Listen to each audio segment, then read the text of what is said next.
Tak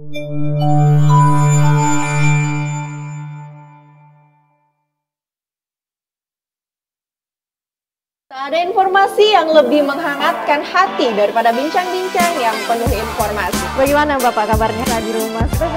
Dr. Hajah Nur Endang Abbas. Baik, terima kasih nih Bu Evi sudah meluangkan waktunya datang di studio. Jangan lewatkan momen ini setiap Senin sampai Sabtu pukul 11.00 di Make TV, sahabat informasi Anda. Sebuah statement yang Assalamualaikum warahmatullahi wabarakatuh. Dengan pemirsa Meja Demokrasi kembali hadir berkiprah dalam dunia politik. Tetapi kenapa kemudian perempuan harus melakukan langkah politiknya? Kita berdiskusi, terus mengikuti program acara dari Make TV. Saya Nisrina Hamid, sampai jumpa. Assalamualaikum warahmatullahi wabarakatuh.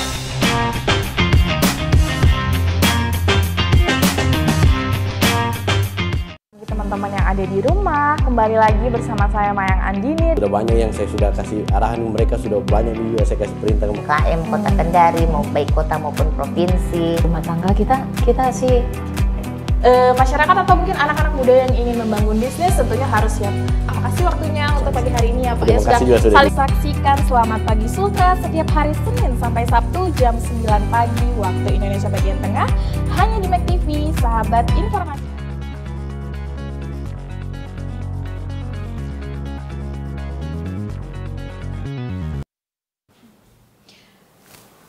Assalamualaikum warahmatullahi wabarakatuh. Selamat siang pemirsa dimanapun Anda berada. Kembali lagi bersama saya Mayang Andini dalam program Dialog Interaktif Jaksa Menjawab.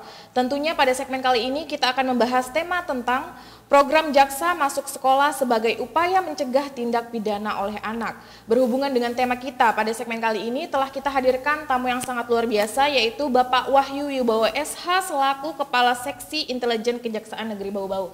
Halo Bapak, gimana nih kabarnya pada siang hari ini nih Pak? Alhamdulillah baik. Terima kasih ya kepada Make TV telah kami diundang dalam acara Jaksa Menjawab pada siang hari ini. Oke, tentunya fit dan harus luar biasa sekali. Luar biasa. Ya Pak ya. Oke, mungkin ini sebelum kita masuk di pembahasan for your information untuk pemirsa yang ada di rumah mungkin ada yang mau bertanya terkait tema kita pada segmen kali ini bisa langsung hubungi nomor 0812 5325 2617. Oke, mungkin kita langsung masuk ke pembahasan ya Pak ya. Silakan. Seperti yang kita ketahui nih ya Pak ya, sekarang nih marak sekali nih terjadi kasus kriminal yang melibatkan anak-anak atau remaja di bawah umur. Berhubungan dengan tema kita pada segmen kali ini, peran jaksa nih Pak, atau dalam menanggapi atau menanggulangi hal tersebut ini seperti apa sih Pak? Silakan. Baik, terima kasih Mbak. Jadi kami saya jelaskan dulu bahwa jaksa masuk sekolah merupakan tugas dan fungsi kami yang diamankan oleh Undang-Undang Kejaksaan Republik Indonesia, Undang-Undang Nomor 11 Tahun 2021, junto Undang-Undang Nomor 16 Tahun 2004, bahwa kami kejaksaan di bidang ketertiban dan keteraman umum, kejaksaan menyelenggarakan kegiatan peningkatan kesadaran hukum masyarakat dalam bentuk program pembinaan masyarakatan hukum atau yang dimaksud dengan Binmatkum. Salah satunya adalah kegiatan penerangan hukum. Penerangan hukum itu yang dimaksud dengan jaksa masuk sekolah. Sasarannya adalah di lingkungan pendidikan, di situ siswa, bisa guru, bahkan bisa dengan wali murid. Nah, tujuan kami adalah preventif untuk mencegah, karena kami harapkan dengan memberikan pemahaman pengetahuan hukum mengenai tugas tanggung jawabnya, bahkan di usia dini, harapannya ke depannya mereka bisa jadi masyarakat yang taat hukum. Jadi upaya pencegahan kami. Oke, jadi di sini bukan cuma dari pelajarnya saja ya Pak ya, tapi dari guru dan orang tuanya juga dilibatkan. Iya, kami libatkan.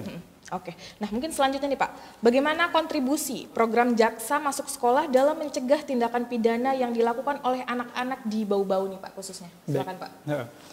Jadi pada saat kami melakukan kegiatan jaksa masuk sekolah, kami memberikan materi-materi yang memang saat ini hal tersebut berhubungan dengan pelajar, bahkan bisa ke depannya. Sebagai contoh, saat ini kan marak kita lihat bahwa di berita nasional saat ini terjadi penganiayaan di salah satu sekolah tinggi lah.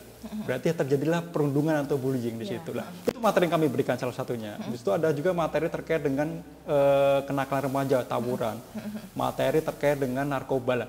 Tujuan kami adalah mencegah. Pada saat kami berikan materi di situ, kami tunjukkan bahwa apa yang dimaksud dengan bullying, gimana cara mencegahnya, gimana sanksinya, bagaimana seseorang akan menjadi korban, bahkan menjadi pelakunya, efeknya seperti apa. Kami harapkan para pelajar tersebut ataupun guru dan orang tua yang mengetahui tersebut bisa mencegah dan meredam mereka tidak melakukan hal-hal seperti itu dan mencegah mereka sebagai korban waktu itu bullying seperti itu. Oke. Terus apa sih Pak tantangan utama dalam mengimplementasikan program Jaksa Masuk Sekolah di wilayah Bau-Bau nih Pak? Pasti ada nih tantangan-tantangan khususnya nih Pak. Di Bau-Bau itu kami targetnya SMP, SMA, SMK, Mbak. Karena kan di usia tersebut anak-anak sudah bisa menerima materi-materi yang kami berikan. Bahkan ada materi yang bersifat sensitif seperti kekerasan terhadap anak maupun seksual seperti itulah. Kami anggap di usia itulah mulai SMP lah mereka bisa menerimanya lah. Jumlahnya itu untuk SMP, SMA dan SMK di Kota Bau sekitar 49 sekolah. Negeri dan swasta lah. Itulah tantangan kami. Karena kami dalam 1 tahun kegiatan kami lakukan ada 4 sekolah yang kami lakukan kegiatan JMS lah. Tantangannya adalah bagaimana dengan jumlah 49 sekolah tersebut kami bisa memberikan lah pemahaman hukum dalam kegiatan Jaksa Masuk Sekolah dalam waktu 1 tahun. Itu tantangannya. Lah itu bisa kerjasama dengan pemerintah daerah melalui dengan dinas pendidikan. Pernah kita juga lakukan kegiatan mengumpulkan lah kepala-kepala sekolah seluruh SMP dan SMA. Salahnya seperti itu. Oke, selain dari tantangannya Pak, apa saja sih kendalanya juga nih? Pasti ada kendala-kendala dalam menjalankan program ini nih Pak, silakan. Kendala juga mengenai waktu dan personel. Kalau mengenai waktu bahwa anak-anak, kami tidak pengen pada saat kami memberikan kegiatan, melaksanakan kegiatan Jaksa Masuk Sekolah akan mengganggu jam pembelajaran mereka. Seperti itulah. Pada saat kami berkoordinasi dengan sekolah, biasanya mereka menginginkan pada saat terutama pas masa-masa orientasi. Masa orientasi 1 minggu itu, lah jadwalnya kan padat, seperti itulah. Jadi kendala kami. Dengan wilayah Kota Bau-Bau yang tidak terluas memang, dengan cuma 8 kecamatan, tetapi dengan permintaan dari kepala sekolah tersebut, kami dengan jumlah personel kami terbatas, kami untuk bisa mengcover itu semua menjadi kendala bagi kami. Jadi masih kekurangan personel sebenarnya ya Pak ya? Kekurangan personel.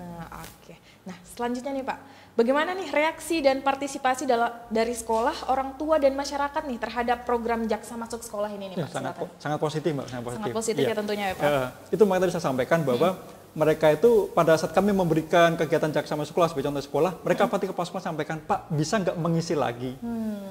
Terutama pada saat masa orientasi. Karena pada saat masa orientasi kan berarti pada saat anak itu masuk di sekolah, diusahakan dari pihaknya sekolah, mereka bisa mengetahui nih pengetahuan hukum dari mereka usia dini, dia pernah masuk, sehingga pada saat mereka masuk dalam sekolah tersebut, dia melakukan tindakan-tindakan yang nanti arah menuju tindak pidana. Tentunya kenakan remaja dan sebagainya. Apalagi ini memang hal-hal seperti ini memang harus ditanamkan sejak dini ya Pak ya, sejak masih istilahnya masih pelajar, karena itu cara yang efektif dalam melaksanakan program ini.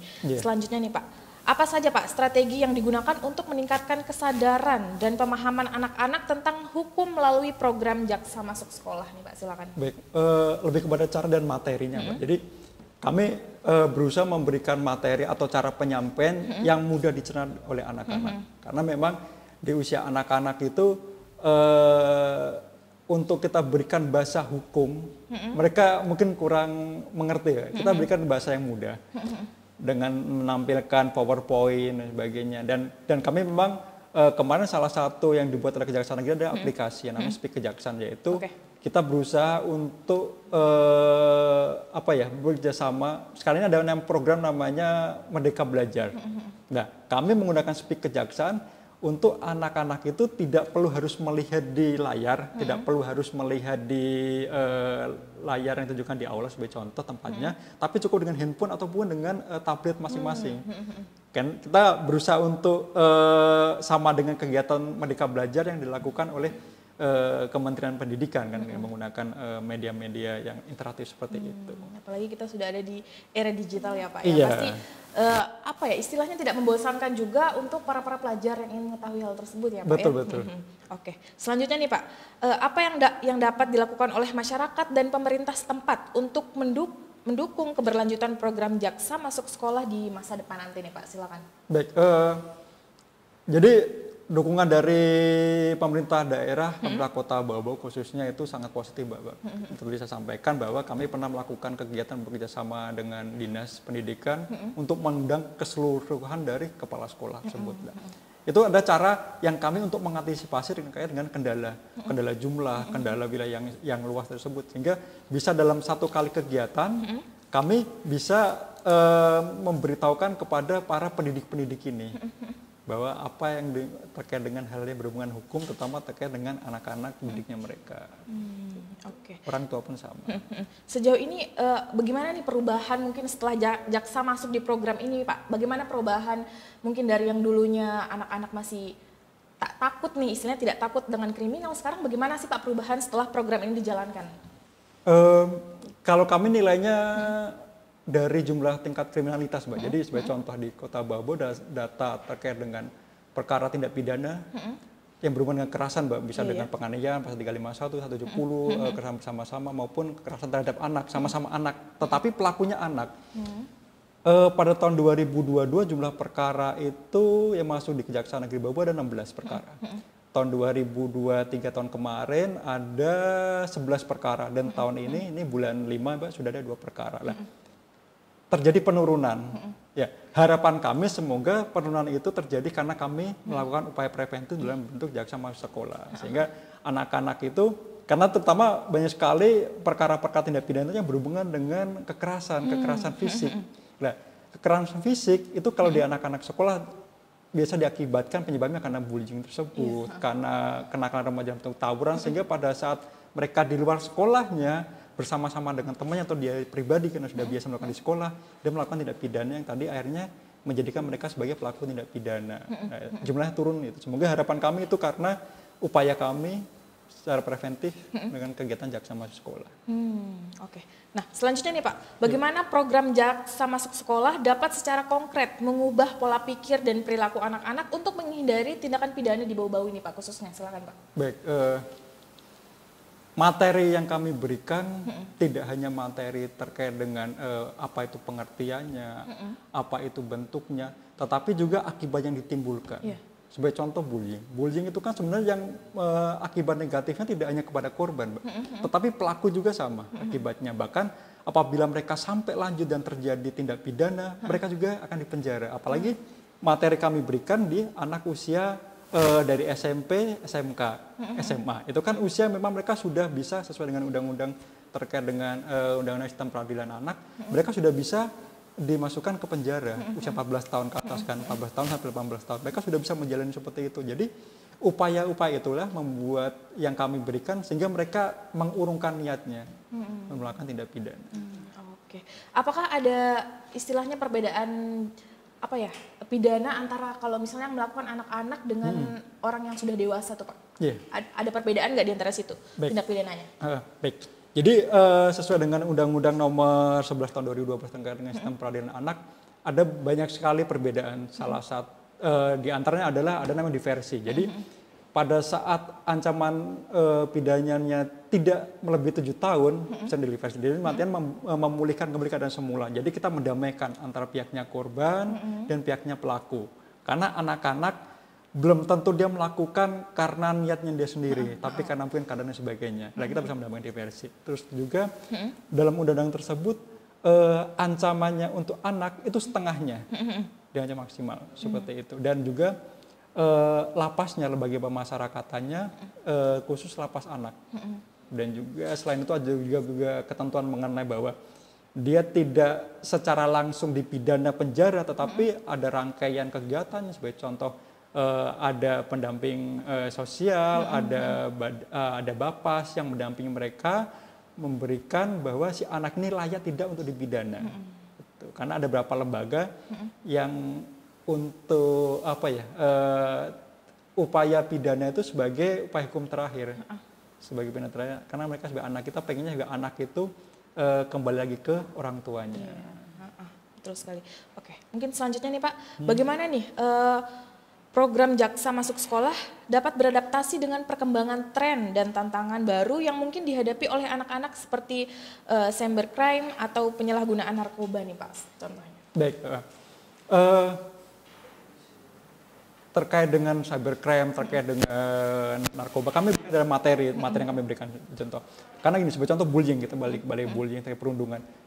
Salah satu bentuk perundungan bullying itu cyberbullying, di mana anak-anak sekarang itu mereka sudah memegang handphone.